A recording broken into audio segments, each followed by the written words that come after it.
quiet quitting, coffee badging, rage applying. These are all new job trends we have talked about on the news at 3. But some experts say this workplace lingo is more than a fad. So let's welcome back Joel Patterson, founder of the Vested Group. Joel, the workplace is just changing. The culture is changing. What do we need to get used to here with our new flow? Well, it's good to see you, and it definitely is changing. As we shift from a time where Gen Z is becoming the dominant generation at work, we've got to adapt, right? You've got to recognize that it's going to be different, and that's not a bad thing. It's just understanding that change is kind of constant. One of the things that we really look at is that there's more. Organizations are tending to get a little flatter these days, and that works well for Gen Zs, and that they aren't necessarily as focused on that. Hey, how quickly can I get up the ladder? And so finding ways to be able to appeal to them is key to everything that you do as a growing business. So Gen Z is what, 12 to 27 years old. So maybe their goal for 30, we think back in the day, well, our goals may have been climbing the ladder at 30. Their goals are changing. Talk to me about what those goals may be, and they look very different. Yeah, they're not even close. I know when I was 30 or younger, I really did. I wanted to be that person that was 2 or 3 levels above where I was, but they're not as concerned about that. They're more interested in experiences and being able to go see the world, making sure that they work for organizations that have purpose.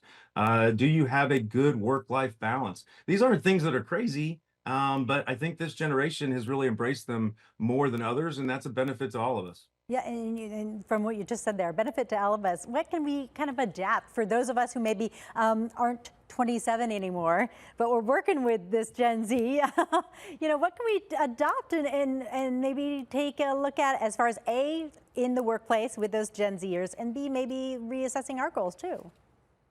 Yeah, I think it's pretty simple. Avoid glory days syndrome and recognize again what I was saying earlier, that changes, it's there. Embrace the new. I think the worst thing that you can possibly do is to sit there and say, well, I had to go through this sort of process in order to get a promotion. They should too. That's just not what reality is anymore. And recognize that it's different now. Embrace it. And I think that if you were just a little intentional about it, you'll find that there's a lot to embrace in that Yeah, generation. yeah, and maybe even glad that some folks get to be spared of the experiences that we had as well. Well, we had some fun terms that I want to go through. The coffee badging. What is coffee badging?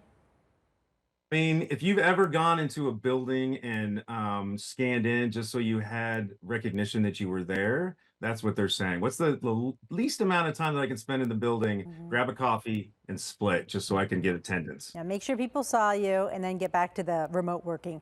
RTO, we know that's return to work. What is rage applying? Well, it's when people just get angry for whatever reason. There's a lot of anger towards companies these days, Oh. and some of it's very warranted. So I'm not arguing that. But Mhm. sometimes people maybe get a little emotional about the response they got from those companies. And so they just apply for everything and anything that they possibly can in a very short amount of time with a little bit of anger driving what they're applying for. What are you telling corporations as that Gen Z, that 27-year-old, moves into some maybe the managerial roles? What are you telling them? How are you training those companies for this generation and the culture, nurturing a good culture still?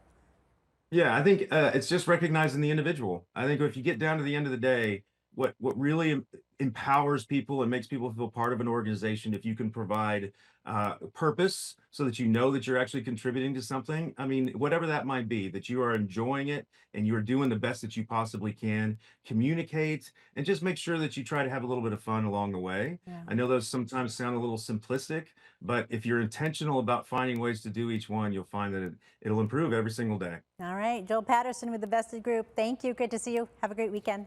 It was a pleasure. See you soon.